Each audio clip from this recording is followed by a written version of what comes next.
Comfortable, flexible, and packed with tons of modern technology, the Honda Odyssey has a formidable family-friendly legacy. A 280 horsepower 3.5-liter V6 drives the front wheels through a 9-speed automatic. Touring and Elite trims get a 10-speed, and onboard vacuum cleaner, a 4G LTE Wi-Fi hotspot, and a digital rear seat monitor. Automated emergency braking and lane keeping assist are standard starting on the mid-range X trim, and second-row seats are reconfigurable in all but the base LX.Not. That you'd ever be able to convince today's crossover crazy buyers, but three-row SUVs continue to move substantially in the minivan direction, with decreased ground clearance and towing capacity, front-wheel drive architectures, and spacious, family-friendly cabins. As these segments converge, it begs the question, what makes a minivan? Sliding doors, removable seats. The lines have been blurred, particularly in the case of the all-new Honda Odyssey,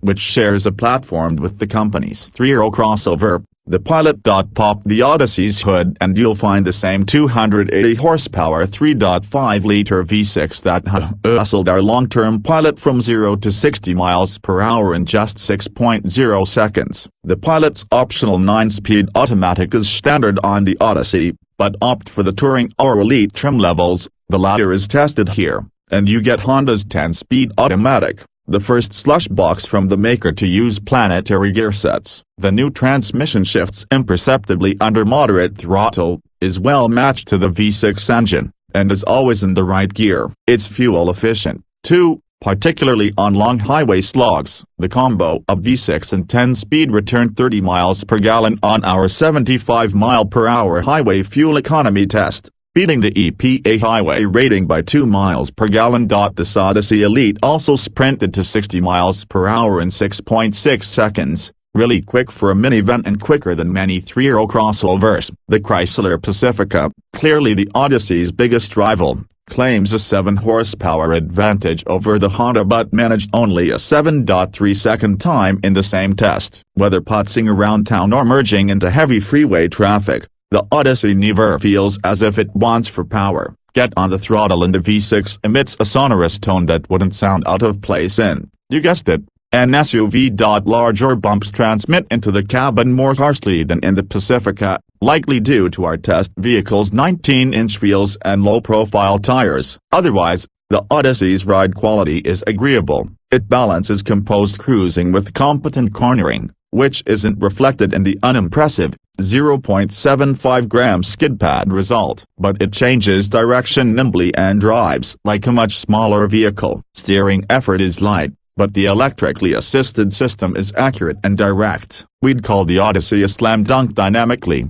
except for a brake pedal that feels like stepping on a slice of angel food cake. And it's more than just feel. Stopping from 70 miles per hour required 184 feet, a longer distance than any rival and, in fact, rather SUV-like. The 2018 Odyssey marks the introduction of Honda's newest infotainment system, and a new very trim except for the base LX. It's crisply rendered on an 8.0-inch touchscreen display, boasting a customizable layout of menu tiles that can be dragged and dropped to different locations. The new system is light years better than the outgoing models and includes Apple CarPlay and Android Auto. The Odyssey Elite comes with an in-car PA system that broadcasts through the vehicle's speakers as well as any headphones connected to the Elite's standard rear seat entertainment system. With onboard Wi-Fi enabled through a 4G LTE data connection, passengers can stream video, iHeartRadio, Spotify, and the like through the ceiling-mounted 10.2-inch flip-down display. Rear seat occupants can even keep an eye on trip progress and their ETA at the intended destination.